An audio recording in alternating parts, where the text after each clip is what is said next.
అందరికి నమస్తే. మనం న్యాచురల్ ఫార్మింగ్లో భాగంగా గోదావరి ఇసుకలు, నవారా, దాంతోపాటు బహురూపి వేసినాం. ఇవన్నీ ఓకే. కాకపోతే ఇంతకుముందు మేము బహురూపి వేస్తే దానిలో కొన్ని బెరుకులు వచ్చినాయి అనమాట. సో ఈ రైస్ చూడడానికి డిఫరెంట్ ఉన్నాయి. ఇప్పుడు ఈ బహురూపి చూస్తే కొద్దిగా గింజలు పెద్దగా ఉన్నాయి, దాంతోపాటు డిఫరెంట్ ఉన్నాయని చూసేసి ఇవి చెక్ చేసినాం అనమాట ఏం వెరైటీ అని. ఇవి అయితే బ్లాక్ రకం వెరైటీ అనమాట. సో మొత్తం బ్లాక్ రకం రైస్ ఇది నాకు తెలిసి కృష్ణవ్రీహీనో మరి ఏ విధమో ఐడియా లేదు నాకు. కాకపోతే అద్భుతంగా కాస్తుంది. చూడండి గింజ చాలా బాగుంటుంది, బ్లాక్ కలర్ ఉంటుంది, మొత్తం ఫ్రై చేసినట్టు ఉంటుంది అనమాట. సో మనం డైరెక్ట్గా కూడా తినొచ్చు. ఒక 3-4 గంటలు మనం నీళ్ళలో నానబెట్టిన తర్వాత కూడా ఈజీగా తినొచ్చు అనమాట.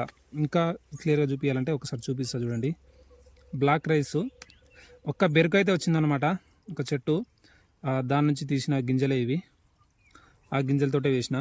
ఇదైతే ఇంకా పూర్తి కాలేదు కాబట్టి ఇంకా బ్లాక్గా కనిపిస్తలేదు. ఇంకొన్ని రోజులు అయితే మొత్తం ఇది పంటకాలం అయితే చేతికి వచ్చేస్తుంది. దాని తర్వాత ఏ విధంగా వస్తుందో చూపిస్తా. ఇది వర్షాకాలంలో మనం వేసుకోవచ్చు. ఒకసారి కంకులు చూస్తే బాగానే ఉన్నాయి. సో మంచి దిగుబడి వచ్చే అవకాశాలు ఎక్కువ ఉంటాయి. దాంతోపాటు ఎక్కువగా కాసే అవకాశాలు కూడా చాలా ఎక్కువ ఉంటుంది. ఒకసారి చెట్లు కూడా చూడండి, ఎంత డ్యామేజ్ అయిన తర్వాత కూడా మళ్ళీ తిరిగి పుంజుకోవడం వీటి యొక్క ఇంపార్టెన్స్ అనమాట. ఆరుతోటి విధానంలో ఇవి మాత్రం పండిస్తున్నాము. వాటర్ నిలవడానికి అయితే అవకాశం ఉంది దీనిలో. సో మొత్తం పూర్తిగా చూడండి.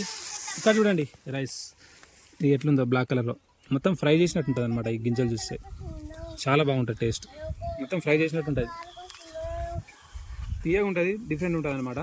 సో ఈ వెరైటీ పేరైతే తెలియదు, నాకు తెలిసి ఇది మణిపూర్ బ్లాక్ అని అనుకుంటున్నా.